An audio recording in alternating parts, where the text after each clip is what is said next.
Daniel Seraldo is ill and lost his voice. And he is also has resigned as the executive director of MDPL. I have never, and I'm putting it on the record clearly, liked Daniel. When Daniel came in, it changed. Not only did it change, but they changed the bylaws that only them can select who comes in and who doesn't come in. Daniel broke the organization because he wanted to be paid $116,000 at the very beginning. Daniel has done that is good for the organization. It is time for a transition. Yeah. And the new leadership will enable this organization to grow into its role more fully, more properly, I want to say, as a person who respects numbers as I do, I get the implications. You've done a thorough job of your homework. I think you brought an important point. We have to take a closer look because the optics are not good. That doesn't mean I sanction this behavior. I want to be clear. I am only very sorry that he's running for commission, because if he gets on the dais, he will do the same thing here. He will do the same thing because that's his modus operandi. Unfortunately, I think under your past executive's leadership, there has been many ethical concerns and conflicts of interest that have been raised.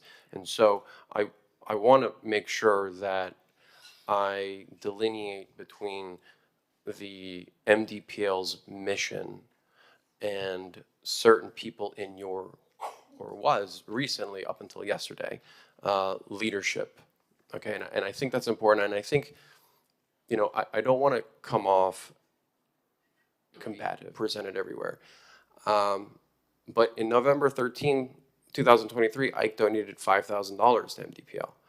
And then just shy under a month, MDPL publicly changed its position on Ike's digital kiosk information. Another case study was the National Hotel. In 2022, November 8th, the National Hotel donates $5,000 to MDPL. And the same year, a couple months later, MDPL meets with the adjacent neighborhood there's a dispute between the National and the Ritz-Carlton, and all of a sudden there is a position against the Ritz from MDPL, okay? And then another $5,000 donation is made, okay? Now the next case study, next slide please. This is the Deauville. This is what's happening right now. In September 9th of 2024, Terra Group donates $5,000 to MDPL. Just a couple months later, MDPL goes on record favoring the project, and literally on the Miami Herald says this project is going to be even better than the Deauville. Okay, and you can go to the next slide. Okay. You know, urbanistically, this new project was maybe even better than the original. It's 1 minute. Accolades on the proposal as well. Okay, we can go next slide, PJ. So, again, a donation is made. Position is either changed or made in favor of it. Okay, next slide, please. And so, you know, you could pause the slideshow for the sake of time, PJ.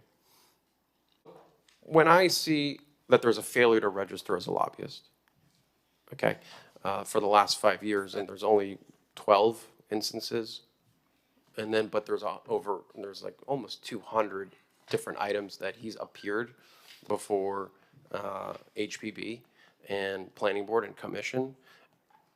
I think that's a huge problem. I think that violates our lobbying laws.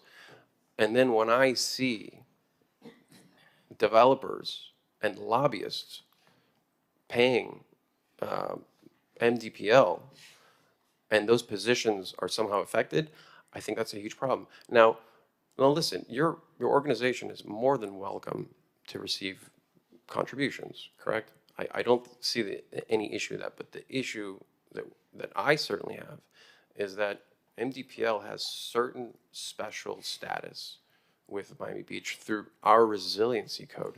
You have seats on our board. You have appeal rights. And to me, I think it's frightening to know that you're getting city funds and you're getting funds from developers when projects are actually in play. I think that's a huge conflict of interest. And I think, look, I understand Daniel Seraldo resigned yesterday, okay? Which is curious to know that right before this meeting. Like I said before, I think this. In the meantime, whoever is executive director is the one pulling the string. The only thing that has happened is that Daniel loves to do events. And so now the organization has become an event person. He sends event here. He publishes all the events in Miami Beach and puts it in the MDPL. I believe that if he's out, I asked the question, as long as it's permanently, I think that I'm sorry? So, yeah. has he resigned forever? Yes. Yes. Or if he's forever? Yes, So you are not taking him back if he loses his campaign? correct. Okay. Okay, I so just want it on the record. Okay.